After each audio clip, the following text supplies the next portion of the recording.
मैं हूं कमर चीमा। उम्मीद है आप लोग ठीक होंगे। दोस्तों, आज एक मैं यंग क्रिकेट कमेंटेटर हैं अमीर हुसैन, इनको लेके आया हूँ। इनका चैनल सब्सक्राइब करें, वो मैं उसमें भी डाल देता हूँ, अपने डिस्क्रिप्शन में भी, और कम्युनिटी में भी डालूंगा। अमीर हुसैन, आज आपसे मैंने बात करनी है यार। ये पाकिस्तान ने तकरीबन 147 साला जो क्रिकेट की जो टेस्ट हिस्ट्री है, उसकी ह्यूमिलेशन पाकिस्तान को देखनी पड़ी। और पाकिस्तान एक इनिंग से हार गया, इसके बावजूद कि पाकिस्तान ने 500 से ज्यादा स्कोर किए थे। क्या वजह जी है? आप क्योंकि क्रिकेट खेलते भी हैं, कमेंट्री भी करते हैं, हमें बताएं यार, ये क्यों ऐसे हुआ है? जी चीमा साहब, पहले तो सबसे पहले थैंक यू वेरी मच, आपने मुझे अपने शो पे याद किया और आपने मेरे चैनल को सपोर्ट किया। चीमा साहब, सबसे पहली बात तो ये है कि जो आपको हैरानगी होगी कि जो हमने पहली दफा तारीख में ऐसा हुआ कि 147 साल तहरीक में क्रिकेट की एक टीम जो है पहली इनिंग्स में 550 से ज्यादा स्कोर करती है और दूसरी टीम एक इनिंग्स खेलती है और उसके बावजूद जो है पहली वाली टीम जो है हार जाती है। और ये शर्मनाक तरीन बात है कि पाकिस्तान जैसी बड़ी टीम, पहली दफा कोई ऐसी टीम है 150 साल की क्रिकेट हिस्ट्री में जो कि इस लेवल तक पहुंच गई है, 500 से ज्यादा स्कोर भी किया है फिर भी आ जाती है। और उसके बाद चीमा साहब, हमारे जो बॉलर्स हैं, सबसे पहले मैं बॉलर्स को हाईलाइट करना चाहूंगा कि हमारी बॉलिंग लाइनअप है, जो हमारे पेसर्स हैं वो बिल्कुल विकेट लेने में नाकामयाब रहे हैं। शाहीन अफरीदी अच्छी एक विकेट ले पाए हैं पूरे मैच में। उसके बाद नसीम शाह ने 2 विकेट्स ली हैं। और जो रूट्स और हैरी ब्रूक्स ने 500 450 से 500 की पार्टनरशिप की है। जो रूट ने जो है 262 स्कोर बनाया और जबकि हैरी ब्रूक ने 317 स्कोर किया, जो कि बहुत बड़ी बात है कि एक बंदा ट्रिपल सेंचुरी कर रहा है और एक डबल सेंचुरी कर रहा है। और उसके बाद इन दोनों की विकेट्स जो है हमारे ऑलराउंडर्स लेते हैं। ऑलराउंडर्स मतलब स्पिनर्स हमारे जो हैं सलमान लियाकत और साइम अयूब विकेट्स लेते हैं इनकी, जो कि कोई मेन बॉलर नहीं है पाकिस्तान की टीम के, वो विकेट्स ले रहे हैं। जबकि हमारे पेसर्स, हमारे टीम के मेन स्पिनर्स इब्रार अहमद, आमिर जमाल, शाहीन अफरीदी, नसीम शाह, तमाम जो है विकेट लेने में नाकामयाब रह रहे हैं। और उन्होंने बहुत धोया पाकिस्तान को इस दफा। हैरी ब्रूक ने और जो रूट ने पकड़ के धुलाई की है पाकिस्तान की इस दफा। और चीमा साहब, ये एक और हैरानी की बात है हमारे बोर्ड की तरफ से। पिछली दफा जब हमने इब्रार अहमद और आमिर जमाल को इंग्लैंड के खिलाफ खिलाया था तो इन दोनों ने बहुत अच्छा परफॉर्म किया है। लास्ट टाइम हमने इन्हें मौका दिया इंग्लैंड के खिलाफ टेस्ट में पिछले साल, और दोबारा इन्हें हम अगले साल 1 साल बाद जो है इंग्लैंड के खिलाफ मौका दे रहे हैं। ये फिर प्लेयर्स कैसे परफॉर्मेंस दे सकते हैं जब इन्हें मौका ही नहीं खेलने का मिल रहा? ना हम इन्हें T20 खिला रहे हैं, ना हम इन्हें ओडीआई खिला रहे हैं, ना किसी और हम टेस्ट में इन्हें खिला रहे हैं। तो ये कैसे परफॉर्म करेंगे? एक सवाल ये भी उठता है। चीमा साहब, फिर मैं आपको बताता हूँ कि T20 वर्ल्ड कप में हमने इब्रार अहमद को जो है अपने स्क्वाड का हिस्सा बनाते हैं और पाकिस्तान 4 मैचेस खेलता है और पाकिस्तान ने T20 में, जैसे आप सब लोग जानते हैं, बहुत बुरी परफॉर्मेंस दी और इब्रार अहमद को स्क्वाड का हिस्सा बनाया गया। और पूरे वर्ल्ड कप में इब्रार अहमद को हमने खिलाया ही नहीं है। आप इस चीज से अंदाजा लगा लें कि किसी बोर्ड की सिलेक्शन कमेटी, किसी भी बोर्ड के जो कोचेज हैं, वो प्लेयर्स को मौका ही नहीं देना चाह रहे। उसके बाद जो कुछ 2 माह पहले चीमा साहब के जो गैरी क्रिस्टन है, पाकिस्तान टीम के कोच हैं, उन्होंने एक बयान दिया था कि शाहीन अफरीदी और पाकिस्तानी टीम के बाकी प्लेयर्स हमारी बात ही नहीं मानते, अपनी फिटनेस का ख्याल नहीं रखते हैं और वो अपनी मर्जी से अपने फैसले करते हैं, हमारी बात नहीं मानते, ट्रेनिंग के लिए, प्रैक्टिस के लिए टाइम पे नहीं आते हैं, ज्यादा देर सोते भी हैं और खाते पीते भी अपनी मर्जी से हैं, अपनी डाइट का भी ख्याल नहीं रखते हैं। ये तो फैक्टर हो गया। अच्छा, ये बताएं कि जो कुछ अर्सा पहले आपको ने भी इसके ऊपर बात की होगी, ये जो बाबर ने रिजाइन किया था, इसकी क्या वजूहत थी? क्या ये वो तो बड़ा अच्छा सुना खेलते थे, क्या उनको पॉलिटिसाइज कर दिया गया? कोई शाहीन अफरीदी का मसला है? और कई लोगों का कहना यह है कि जो साबिक क्रिकेटर शाहिद खान अफरीदी हैं, वो भी बहुत ज़्यादा माइक्रो मैनेज करते हैं, क्योंकि उनकी रिश्तेदारी है शाहीन अफरीदी से। इस हवाले से आप क्या कहेंगे? चीमा साहब, पिछले साल आपको याद होगा कि इंडिया में वर्ल्ड कप चल रहा था, ओडीआई वर्ल्ड कप, और इन्हीं दिनों में जो है वर्ल्ड कप था। तो उस वक्त ओडीआई वर्ल्ड कप में पाकिस्तान की नुमाइंदगी जो थे वो बाबर आजम कर रहे थे। और पाकिस्तान जो है ना, बहुत बुरा हारा। अफगानिस्तान हमसे आगे निकल गया, अफगानिस्तान ने हमें डिफीट किया, इंडिया से हम हारे, ऑस्ट्रेलिया से भी हम हारते हैं, इंग्लैंड से भी हम हारते हैं। उसके बाद जो है बाबर आजम को काफी जो है क्रिटिसाइज किया जाता है हर ओवरऑल जो है ना, कि बाबर आजम को जो है कप्तानी से रिजाइन कर दिया जाए। सोशल मीडिया पे ये बहुत से जो है ना चर्चा था बाबर आजम का, कि बाबर आजम नाकाम हो रहा है। उसके बाद चीमा साहब बाबर आजम जो दिसंबर में जो है अपनी कैप्टनसी से रिजाइन करते हैं। उसके बाद जो है शाहीन अफरीदी को जो है T20 और ओडीआई का जो है कैप्टन बना दिया जाता है, क्योंकि बाबर आजम तीनों फॉर्मेट्स के कैप्टन थे। बाबर आजम ने तीनों फॉर्मेट से जो है रिजाइन कर देते हैं उस टाइम। शाहीन अफरीदी को कप्तान बनाया जाता है, तो पाकिस्तान जो है न्यूजीलैंड जो है T20 सीरीज खेलने के लिए जाता है, और जिसमें पाकिस्तान बहुत ही बुरी तरह हारता है 4-1 से। 4 मैचेस न्यूजीलैंड जीतता है, जबकि पाकिस्तान जो है सिर्फ एक मैच जीतने में कामयाब होता है। ये तब तो एक तो शाहीन की कप्तानी का मसला बन रहा था कि यार हमने शाहीन को कप्तान बनाया, लेकिन ये भी परफॉर्म नहीं कर पा रहा है। उसके बाद चीमा साहब होता है, पीएसएल स्टार्ट होता है, जिसमें जो है शाहीन अफरीदी जो है लाहौर कलंदर्स को भी लीड कर रहे होते हैं, और लाहौर कलंदर्स भी बहुत ही बुरी तरह जो है पीएसएल में हारता है और बहुत बुरी परफॉर्मेंस देता है। उसके बाद पीसीबी बोर्ड ने एक फैसला किया कि हम शाहीन अफरीदी को जो है कप्तानी से हटा देते हैं और बाबर आजम को नया कप्तान बनाया जाए, क्योंकि आगे जो है वर्ल्ड कप आ रहा था उस टाइम, T20 वर्ल्ड कप। तो बाबर को दोबारा कप्तान बनाया जाता है। तब शाहीन अफरीदी के अंदर एक गुस्सा पैदा हुआ कि मुझे सिर्फ एक ही सीरीज के लिए कप्तान बनाया गया है, और ये शाहीन अफरीदी के लिए एक बुरी खबर थी कि एक सीरीज का कप्तान, हिस्ट्री में ऐसा कभी नहीं हुआ कि किसी प्लेयर को सिर्फ एक सीरीज के लिए कप्तान बनाया जाए। तब चीमा साहब ग्रुपिंग शुरू हो जाती है कि एक शाहीन का ग्रुप है तो दूसरा बाबर आजम का ग्रुप है। तब न्यूजीलैंड जो है पाकिस्तान का दौरा करती है, जबकि न्यूजीलैंड के जो मेन प्लेयर्स थे वो आईपीएल खेल रहे थे, इंडिया में खेल रहे थे, और उनके जो बच्चे थे, मतलब छोटे प्लेयर्स थे जो कि पहला पहला अपना शायद मैच खेल रहे थे, वो पाकिस्तान को जो है 2 मैचेस हरा जाते हैं, और बामुश्किल ही पाकिस्तान जो है वो सीरीज ट्राई कर पाता है।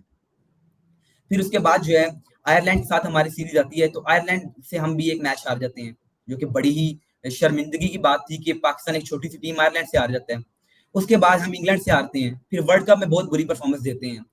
तो अब बांग्लादेश के टेस्ट मैच में आपने देखा होगा कि बाबर आजम ने बहुत बुरी परफॉर्मेंस दी, और हमारे बॉलर्स ने बहुत बुरी परफॉर्मेंस दी। शाहीन अफरीदी को जो है सेकंड टेस्ट से बांग्लादेश से बाहर निकाल दिया जाता है, उन्हें रेस्ट दिया जाता है कि शाहीन क्योंकि परफॉर्म ही नहीं कर पा रहे थे।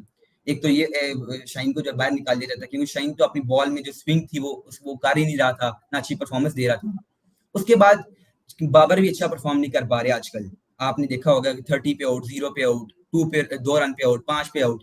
तो बाबर आजम के ऊपर भी काफी प्रेशर आ चुका था, और दूसरा ग्रुपिंग थी। तो मेरे ख्याल से चीमा साहब पीसीबी बोर्ड ने जो है फोर्स किया बाबर आजम को जो है ना आप रिजाइन कर दें, बिकॉज ऑफ द ग्रुपिंग। क्योंकि बाबर आजम अपनी मर्जी से ये जो डिसीजन नहीं ले रहे हैं। एक बंदे को दूसरी दफा कप्तानी दी जाए तो वो दूसरी दफा जो रिजाइन नहीं करता अपनी कैप्टनसी से। और चीमा साहब अब बात आ जाती है इंडिया के बारे में, जरा बात करते हैं, और पाकिस्तान के बारे में। चीमा साहब हमारा मैंने 2 टेस्ट मैचेस होते हैं बांग्लादेश के साथ, और वो तारीख में पहली दफा होता है कि बांग्लादेश जो है पाकिस्तान से टेस्ट सीरीज जीत जाता है, और ये बहुत ही शर्मिंदगी की बात थी। और हमारे जो कप्तान है वो शान मसूद है। उसके बाद वही बांग्लादेश जो है इंडिया के साथ खेलने जाता है टेस्ट सीरीज, और बहुत ही बुरी तरह जो है बांग्लादेश इंडिया से हारता है। आप देख सकते हैं इंडिया इतना बुरा तरह इंडिया से बांग्लादेश को हराता है कि समझ ही नहीं आ पा रही थी। एक दफा तो 90% चांसेस थे बांग्लादेश के ड्रॉ होने के, मतलब कि बांग्लादेश और इंडिया का मैच चल रहा था, ड्रॉ होने के 90% चांसेस थे, तब भी इंडिया जो है जीत जाता है। और पूरी दुनिया में इंडिया के लिए जो थी तारीफ पूरी दुनिया ने की कि इंडिया बहुत अच्छा परफॉर्म कर रहे हैं। उसके बाद टेस्ट कैप्टनसी जो शान मसूद को जो थामे में आजकल भी मुसलसल 6ठा टेस्ट हार चुके हैं, और हमारी जो पीसीबी की सिलेक्शन कमेटी है वो सो रही है इस टाइम कि क्या किया जाए, किसे हम नया कप्तान बनाएं, हमारी बैटिंग लाइन को कैसे बेहतर करना है, हमारी बॉलिंग लाइन को कैसे बेहतर करना है। और अब सेकंड टेस्ट मैच के लिए जो हमारा इंग्लैंड के साथ 15 अक्टूबर को खेला जाएगा, उसके लिए हमने कामरान गुलाम को और नुमान एक स्पिनर है, उन्हें हमने तलब कर लिया कि आप आए टीम में खेलें आप आके, क्योंकि हमारे पास कोई बल्लेबाज नहीं परफॉर्म कर रहा। बाबर आजम भी परफॉर्म नहीं कर रहे, रिजवान भी परफॉर्म नहीं कर रहे, साइम अयूब जो है बिल्कुल परफॉर्म नहीं कर रहा है। तो ये हालात इस टाइम पाकिस्तान टीम के हो चुके हैं। तो अमीर हुसैन, आप क्या समझते हैं ये जो सब कुछ है इसके पीछे बैड लीडरशिप है पीसीबी की, पॉलिटिसाइजेशन है, सियासत है, ये कितने को इन दोनों चीज़ों ने नुकसान पहुंचाया है? क्योंकि हम इंडिया में देखते हैं वहाँ भी अमित शाह साहब के बेटे हैं, क्या नाम है उनका, अजय शाह, जो कि हेड हैं, लेकिन उधर तो कोई प्रॉब्लम नहीं हुई। इधर हमारे यहाँ क्या पॉलिटिसाइजेशन है या बैड लीडरशिप है? क्या देखते हैं आप अमीर हुसैन? चीमा साहब मैं जो समझता हूँ ना वो बैड लीडरशिप है, क्योंकि एक बंदा मोहसिन नकवी वो पीसीबी के चेयरमैन भी हैं, साथ ही साथ वो इंटीरियर मिनिस्टर भी हैं, और पाकिस्तान क्रिकेट बोर्ड को जो है परमानेंट जो है चेयरमैन चाहिए अपने बोर्ड के लिए, ताकि वो मामलात को चेक कर सके। और पिछले मैं 6 माह से सुन रहा हूँ कि मोहसिन नकवी कह रहे हैं कि मैं अपनी टीम को इतना बेहतर कर दूंगा कि हम वर्ल्ड कप भी जीतेंगे, हम चैंपियंस ट्रॉफी भी जीतेंगे। लेकिन हमने तो तब से जो है बुरी परफॉर्मेंस देखी है पाकिस्तानी टीम की। एक तो चीमा साहब ये बैड लीडरशिप जो है चेयरमैन पीसीबी की है। दूसरा हमारे जो कैप्टन की बात कोई सुनता नहीं है। हर बंदा अपने जो है ना अपनी बात मानता है। कैप्टन के पूछे बगैर ही रिव्यू हम ले रहे हैं। कैप्टन के बगैर ही जो है हम सब कुछ कर रहे हैं। टीम में रोज लड़ाइयाँ होती हैं। ग्रुपिंग के शिकार है ये टीम। ये एक जो मेन वजह है। दूसरा चीमा साहब आपने सुना होगा कि तकरीबन 2 से ढाई हफ्ते पहले मोहम्मद यूसुफ सिलेक्शन कमेटी के मेंबर थे। उन्होंने रिजाइन कर दिया अपनी सिलेक्शन कमेटी से। उसकी एक वजह ये भी थी कि हमारे इधर जो है सिलेक्शन कमेटी के जो मेंबर्स हैं उनकी बात भी नहीं मानी जाती है कि भाई हमने किसे रखना है अपनी टीम में, किसे हमने खिलाना है, हमने किसे हमने बेंच पे बिठाना है, किसे हमने रेस्ट देना है, किसे हमने आगे बढ़ाना है, किसे हमने खिलाना है। तो ये बात है कि मोहम्मद यूसुफ भी रिजाइन कर देते हैं।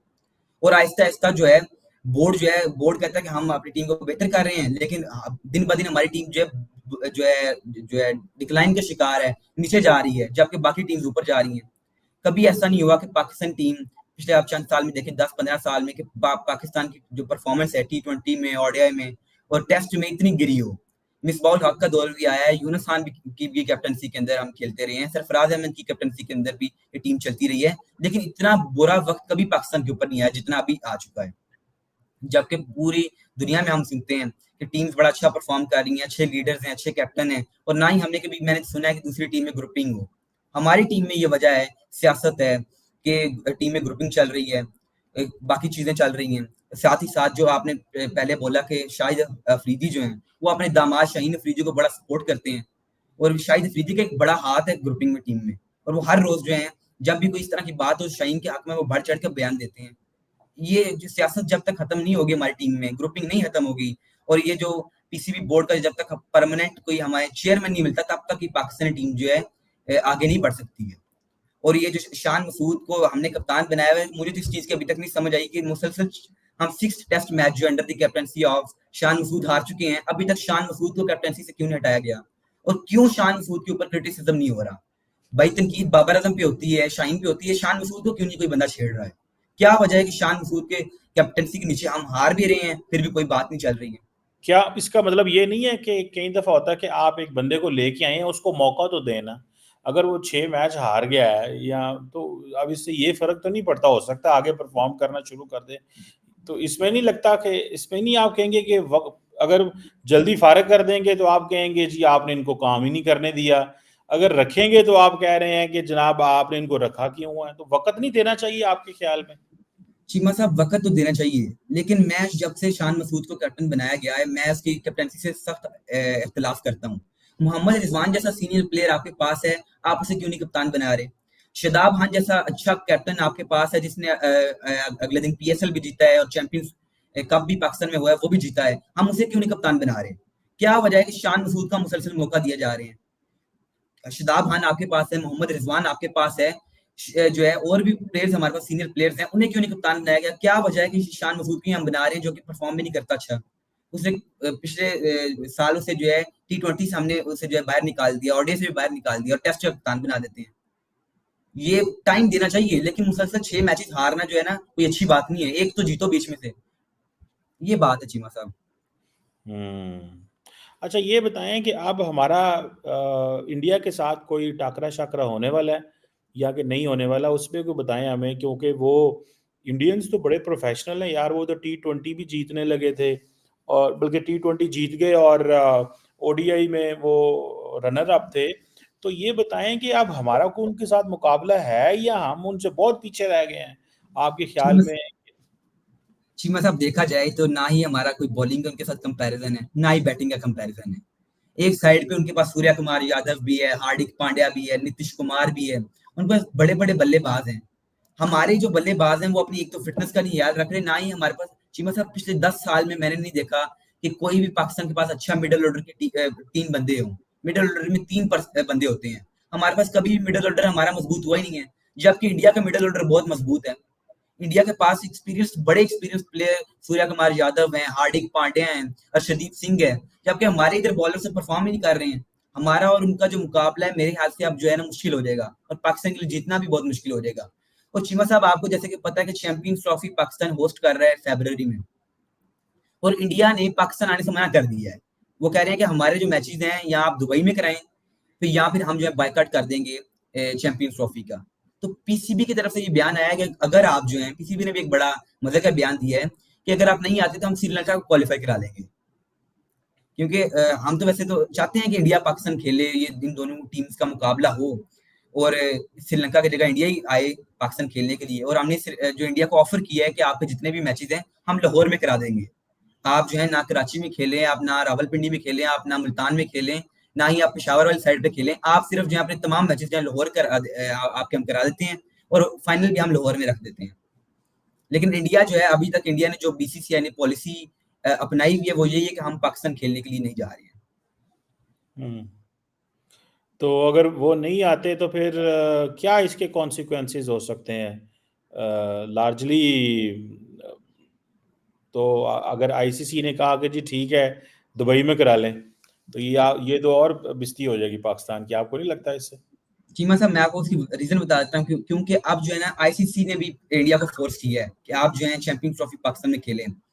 अलग बात है कि इंडिया मानता है या नहीं मानता, और पाकिस्तान को जो है $12.8 बिलियन जो है बजट भी दे दिया गया है। 12.8 मिलियन मिलियन बिलियन डॉलर। नहीं नहीं नहीं नहीं नहीं, इतना नहीं हो सकता मीर साहब, आप चेक करें, ये बहुत बड़ी रकम है आप बता रहे हैं। इतना बजट पाकिस्तान को मिल गया तो मेरा ख्याल है आप चलें मूव ऑन करें। अच्छा, वो मिलियन बजट हो। हमें दे दिया गया है क्योंकि क्रिकेट स्टेडियम्स की मरम्मत करने के लिए, आप जो है चैंपियंस ट्रॉफी के लिए, सिक्योरिटी के लिए वो हमें जो बजट मिल चुका है। तो वो उसके बाद जो है, क्योंकि अब पाकिस्तान के पास ये बजट आ चुका है, पाकिस्तान ये पैसे लगा रहा है और आईसीसी का वो पूरा फोकस है कि पाकिस्तान को ही मौका मिले ये चैंपियंस ट्रॉफी होस्ट करने का। और पाकिस्तान ने भी एक स्ट्रिक्ट पॉलिसी ली है कि हम ना ही जो इंडिया के मैचेस श्रीलंका में कराएंगे, ना ही दुबई में। अगर इंडिया ने खेलना है तो वो पाकिस्तान खेले। ये और मेरे हाथ से जो लार्जली अगर आप देखें तो कोई भी टीम जो है, ऑस्ट्रेलिया, इंग्लैंड भी मना नहीं करेंगे पाकिस्तान आने के लिए। तमाम टीम्स आ रही हैं खेलने के लिए चैंपियंस ट्रॉफी। अफगानिस्तान भी, ऑस्ट्रेलिया भी, इंग्लैंड भी, साउथ अफ्रीका भी आ रही है। इंडिया को मुश्किल हो रहा है क्योंकि आप देखेंगे, आपने इंडिया ने जो तो बहुत पहले ही बोल दिया था कि हम जो है चैंपियंस ट्रॉफी खेलने के लिए नहीं आएंगे। बहरहाल ये तो एक चीज है, अब देखते हैं कि क्या होता है। ये देखें 150 साला इंसल्ट, 147 साला क्रिकेट हिस्ट्री, ये पूरी दुनिया में इस वक्त अमीर हुसैन जो पाकिस्तान की जग अंसाई हो रही है, जी मीडिया पाकिस्तान का क्यों साइलेंट है? मीडिया क्यों नहीं इसको प्ले कर रहा? अगर हम मैच हार जाते थे तो कहते थे तुम हारो या जीतो हमें तुमसे प्यार है, अब तो बोलते कोई नहीं है। तो ये जो 150 साला टेस्ट हिस्ट्री का हमने रिकॉर्ड तोड़ा है, इस पे मीडिया या अवाम क्या, उनका क्या रिएक्शन है? पब्लिक का क्या रिएक्शन है? सोशल मीडिया का क्या रिएक्शन है? एडी बिस्ती 150 साल पाकिस्तान बनने से भी पहले की, अभी तो हम बने भी नहीं थे। जी दो ना 77 किन्ने होंगे ने, मतलब हमारी तो बहुत लंबी चौड़ी बिस्ती हो गई यार, उदू जी ते जी हाली मतलब इस चीमा पे साहब, मीडिया ने हल्का फुल्का जी हल्का फुल्का हाईलाइट भी किया है कि पाकिस्तान की बड़ी जो है ये ह्यूमिलेशन है कि पाकिस्तान जो है हार रहा है।